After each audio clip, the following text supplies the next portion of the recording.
Here's the truth. I've committed every single one of these sins at some point in my sales career. I've talked too much, I've dropped price too early, I've gotten way too friendly on a call, and I've lost deals because of it. That's why I call them the 7 deadly sins of sales. They sneak in when you're not paying attention, and they can cost you thousands in revenue. You want to be a young boss, but your sales are stuck. You're burned out trying to find the right people, and you end up doing all of the work yourself. You're bleeding money and you're fighting to keep your business afloat. I've been there. I'm Isabel Guarino, and I've scaled businesses to millions, and I've watched ideas burn to the ground. And I know exactly what it takes to survive and win.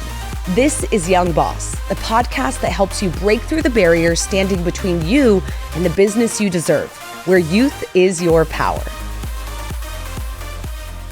Today, we're breaking down those 7 deadly sins of sales and the mistakes that kill confidence, drain deals, and leave you wondering what went wrong.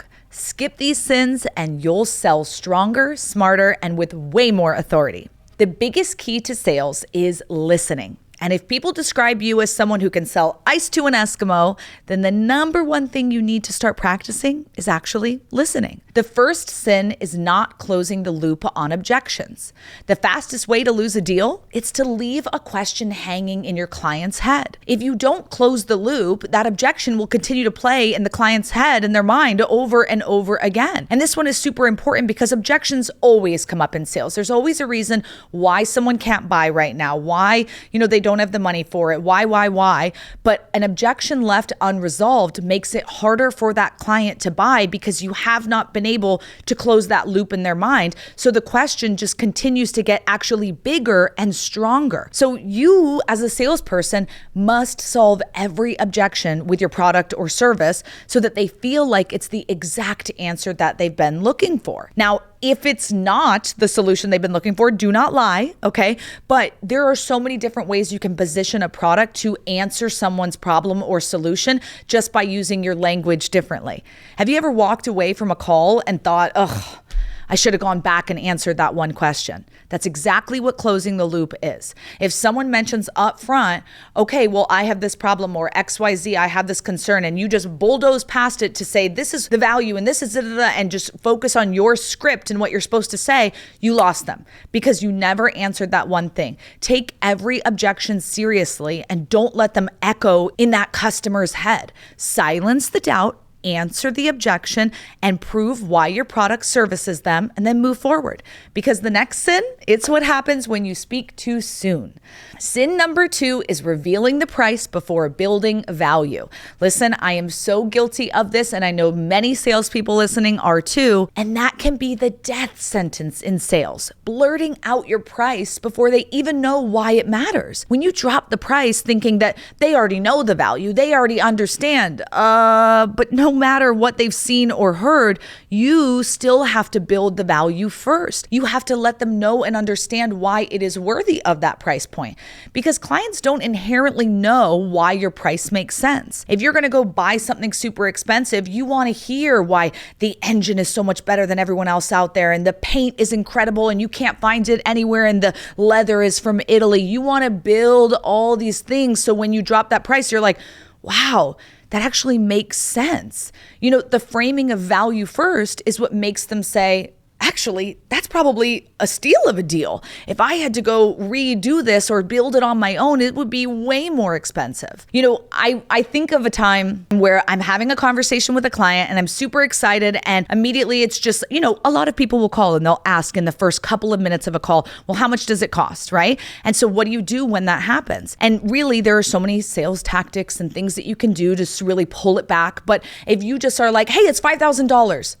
It's just like you might have lost them right there because they didn't even know what the product is bringing to them. And then it makes you lose energy in the conversation because now you've actually created a different objection for them when maybe they didn't even have that in the first place. If you would have had time to build the value and control the conversation, then things might be different. So lead with value, then price, because once you've set the stage properly, the next pitfall is about how you show up at the very start of the conversation. Sin number 3 is starting too friendly and not as the authority.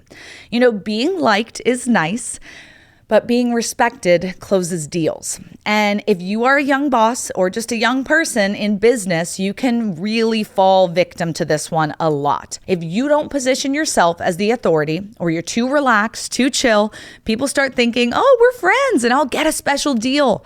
And then when your tone shifts to closer mode, it will literally kill the sale because they're like, who's this guy? I thought we were just buddies. I thought we were just talking and shooting the shit and doing all this. And now all of a sudden, you're this harsh authority, and it completely changes the power dynamic. You have to start as the authority. The danger is that when you shift into closer mode later, it's jarring and it will kill the sale. So you really just need to start professional, strong, and consultative and maintain it. Something that you can really do, especially if you're in phone sales or Zoom sales, is start filming yourself, start recording yourself. What's the tone that you use? How do you sound? Do you sound like an 18-year-old who's just winging it and hanging out on the boat and driving to go pick something up? No, you need to sound, background noise quiet. It needs to be professional. And I know people are all about like, oh, it's authentic. There's that young guy on TikTok who literally takes sales calls on a boat. That's his gig, you guys. He has literally figured everything out about how he sells and how it works. But I guarantee you, if he was sitting in a more professional setting without the wind blowing in the background, he'd probably get even more sales. Okay. So ask rhetorically, have you ever had a client expect a friend discount just because you started too casual? And if the answer is yes, then you need to be warned of this. Make yourself practice that voice, practice that posture, and really start with professionalism. Start as the consultant and start as the authority up front. Because authority from the start earns respect to the end. And if you've built the respect, you won't feel the need to weaken your position by discounting, which brings us to sin number 4, relying on discounts without justification. If your first move is to slash the price, you have already lost. If you immediately go to price discounts, then honestly, let's be real, you are weak at your craft. And it's okay. You're young, you're new, you're just starting this. But I want you to feel very confident saying the number and standing with it. There's a lot of things you can learn about language and how if someone's tone or voice changes when it comes to saying that price point, they are not authoritative in it. They don't believe that that is the correct number for this price or product. So I'll listen when someone's selling me. And if we're talking and, they're saying, oh, this is the value and this is what it's all about. And then they say, and the price is $5,000. They go up or they go weird or they kind of change their tone. I'm like, they don't believe that. And there's a discount to be had. Confidence comes from practicing and owning the number. You have to get really, really clear and confident about saying the price is $50,000. Whatever it is, right? You need to say that and own it and believe it, that it is worth every single dollar.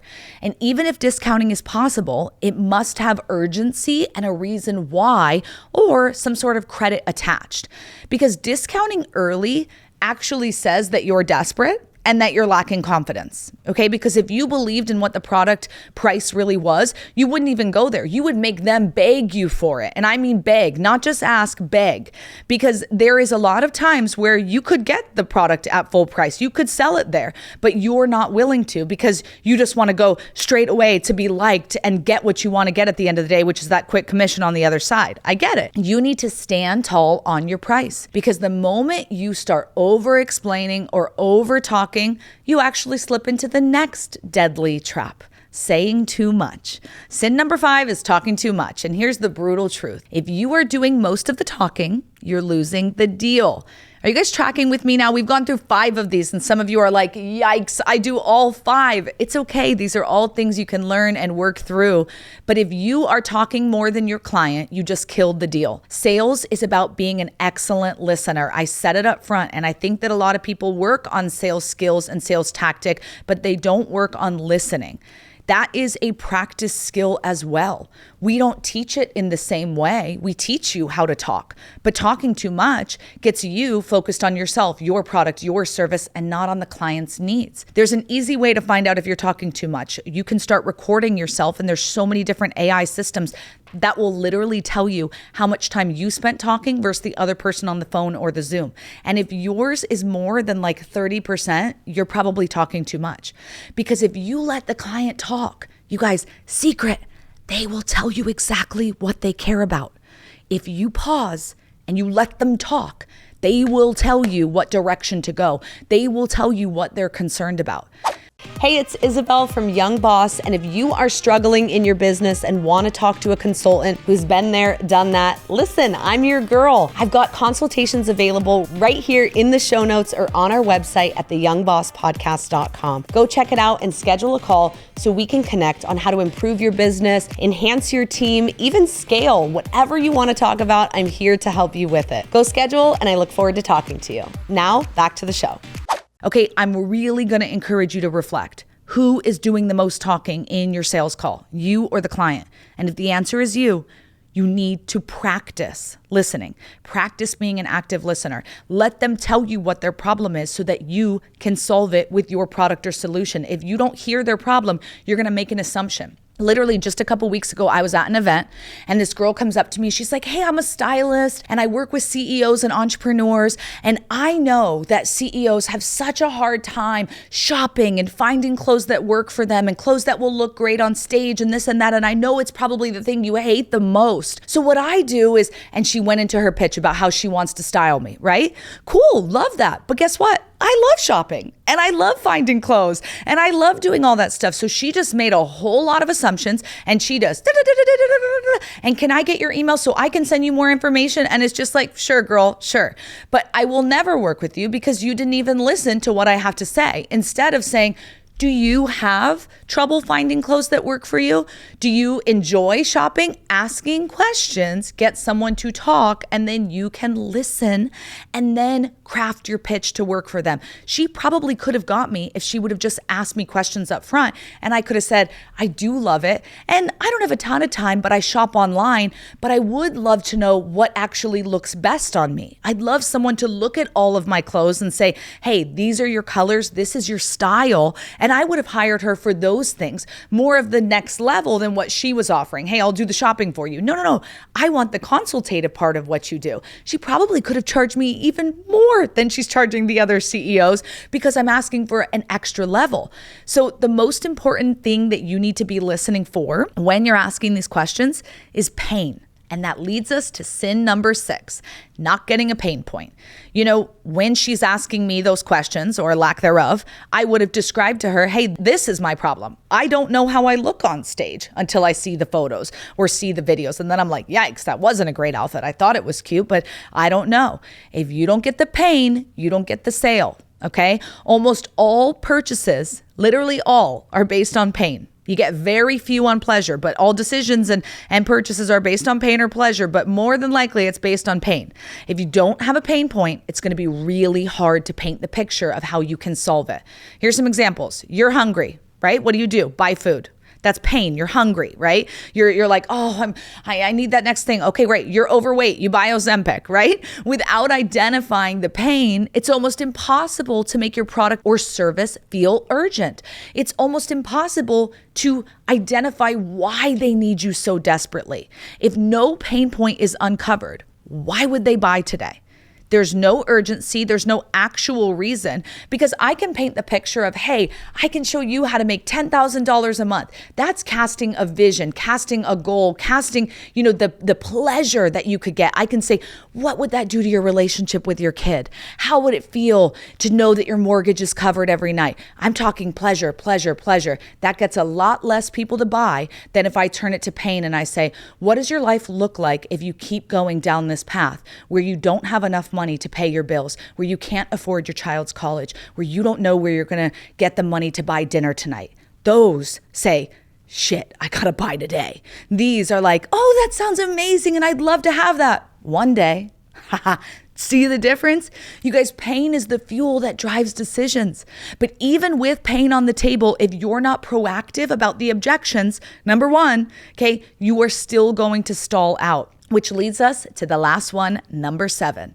Sin number 7 is not pre-handling objections early. It's kind of a loop back to number 1, but listen, if you are waiting for objections at the end, you literally put yourself now in defense mode. You have to hit the objections early on, and if you didn't hit them, you're going to drop the price, and the objections start to come in, and now you're backpedaling, and now you get unconfident, and now you don't know what to do. Pre-handling objections up front avoids long defense conversations later on. What that looks like is what we call in the sales industry seeding. If I know that the top 10 objections are these things, I need to bake those in to my pitch or where I'm bringing up the value, right? So if I know that you're afraid of liability, hiring, right, staffing, right, the cost of what this is going to cost, I need to address those 4 top objections while I'm explaining to you the product and how we help you get to the end game goal. And I address all 4 of those. So the real question you need to ask yourself is, are you setting yourself up for smooth sailing, or are you creating a wall of objections because you don't talk about any of those things after you drop that number? When you lead with value, authority, confidence, and you address the objections while listening and finding the pain and handling the objections early on, you're going to make closing feel effortless. You really do have to work on this. It's super important because as a business owner, guess what, guys? You might not have the title of CSO or sales director or phone sales, but you are in sales, baby. Everyone in business is in sales. Dare I say everyone in life is in sales. You want a girlfriend? Guess what? You're in sales. You're selling yourself, baby. You want to get your kid to eat the broccoli? You're in sales, okay? You are in sales. Every way you want to slice it, dice it, and cut it. You can let the customer's concerns, worries, and objections guide the conversation with a consultative tone. You can build the value, hit every single objection, get the pain point strong enough so by the time you drop the price, they are eating out of the palm of your hand. But you have to remember these things and focus on them. All the sins point back to one thing. And I truly believe that sales, we should just cross that out and not say you're a sales director. You are a listening director. You are not a salesman, saleswoman. You are a listening woman. You have to listen deeply enough. Active listening is the key to sales. Okay? Now let's run it back. The 7 deadly sins of sales. Number 1, not closing the loop on objections. 2, revealing the price before building value. 3, starting too friendly instead of positioning yourself as an authority. 4, relying on discounts without justification. 5, blabbing, talking too much. 6, not getting a pain point. And 7, not pre-handling objections early on. So the next time you're in front of a client, remember, close every loop, build value first, hold your price with confidence, ask the right questions, uncover the pain, and address objections before they derail you.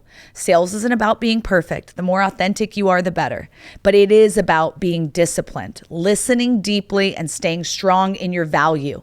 Avoid these sins and you'll sell with confidence every single time. Thanks for listening to another episode of Young Boss with your host, Isabel Garino. Be sure to like, share, and follow us on Instagram and TikTok, and subscribe on YouTube and Spotify or wherever you get your podcast. And remember, your youth is your power.